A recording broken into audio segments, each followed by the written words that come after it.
وبركاته. الحمد لله رب العالمين والصلاة والسلام على عبده ورسوله الأمين وعلى آله وصحبه ومن صار على نهجه إلى يوم الدين وبعد.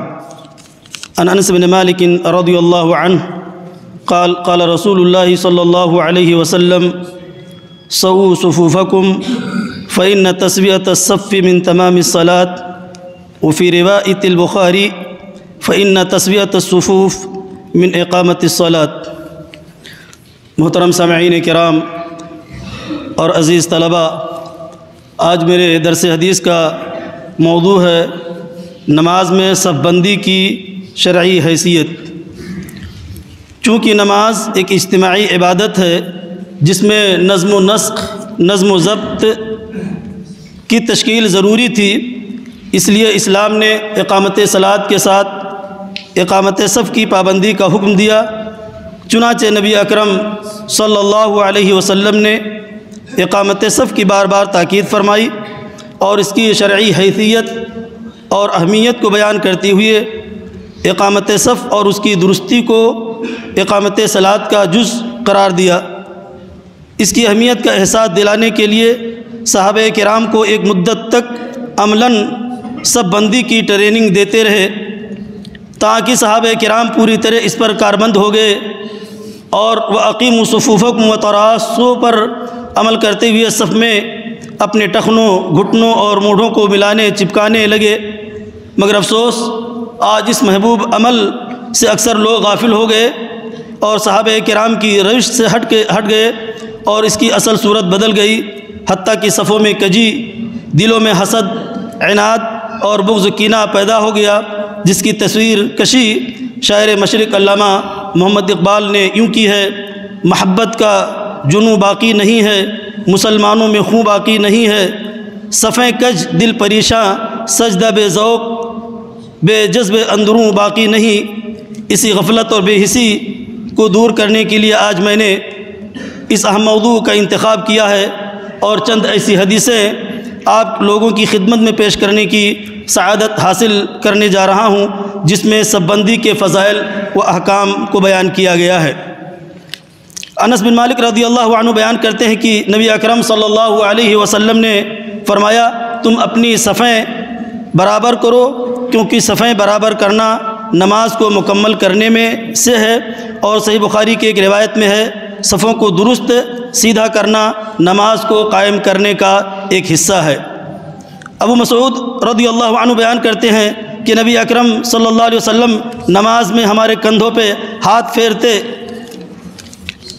چھوتے تھے اور فرمایا: استووا ولا تختلفوا فتختلف قلوبکم. صحیح مسلم. برابر ہو جاؤ اور ایک دوسرے سے اختلاف مت کرو، اسی طرح تمہارے دل مختلف ہو جائیں گے. نعمان بن بشیر رضی اللہ عنہ بیان کرتے ہیں کہ رسول اللہ صلی اللہ علیہ وسلم ہماری صفوں کو ایسا سیدھا کرتے تھے گویا آپ ان کے ذریعے سے تیروں کو سیدھا کر رہے ہیں، حتیٰ کہ آپ نے دیکھا کہ ہم اسے سیدھا کرنا سیکھ چکے ہیں.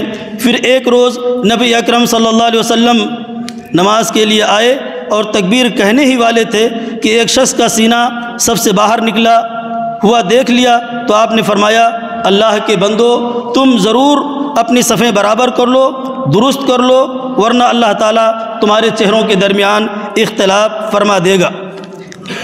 صفیں سیدھی اور برابر کرنے کے وجوب میں یہ نصوص صریح اور واضح ہیں.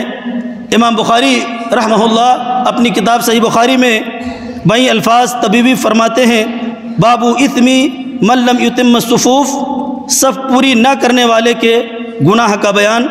یہ باب اور عنوان وجوب کی طرف اشارہ کرتا ہے، جس کی تصریح شارح بخاری حافظ ابن حجر عسقلانی رحمۃ اللہ علیہ نے فتح الباری میں کی ہے.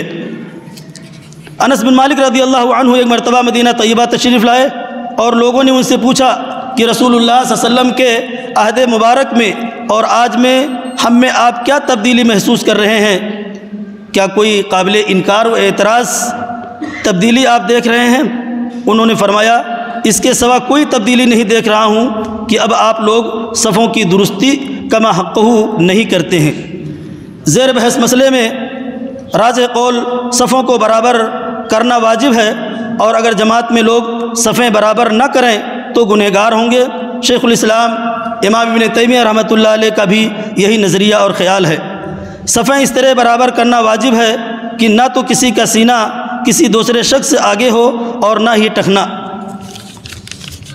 صف بندی کے وجوب کی صراحت یا اشارتاً متعدد علماء کرام نے کیا ہے، جیسے امام بخاری نے اپنی کتاب صحیح بخاری میں، امام شوکانی نے نائل الاوطار میں، امام ابن تیمیہ نے مجموع الفتاوی میں، امام ابن خزیمہ نے اپنی کتاب صحیح میں، شیخ البانی رحمۃ اللہ علیہ نے اپنی کتاب سلسلہ صحیحہ میں، اور شیخ الحدیث علامہ عبید اللہ رحمانی مبارک پوری رحمۃ اللہ نے مرعۃ المفاتیح میں کیا ہے۔ اہل علم کے بقول صفوں کو برابر کرنا واجب ہے، تاہم اگر کوئی شخص سب برابر نہیں کرتا تو اس کی نماز صحیح ہے۔ اس بات کی تائید حضرت انس بن مالک والی روایت سے ہوتی ہے کہ انہوں نے صفیں برابر نہ کرنے پر تو انہیں نکیر کی، لیکن انہیں نماز لوٹانے کا حکم نہیں دیا۔ آخر میں دعا ہے کہ بار الہ ہم سب کو نمازوں کے اہتمام اور صفوں کو سیدھا برابر کرنے کی توفیق عطا فرمائے۔ وما علینا الا البلاغ، والسلام علیکم ورحمۃ اللہ وبرکاتہ۔ مشرب مہر و وفا ہے مسلک اہل حدیث، جادہ صدق و صفا ہے مسلک اہل حدیث۔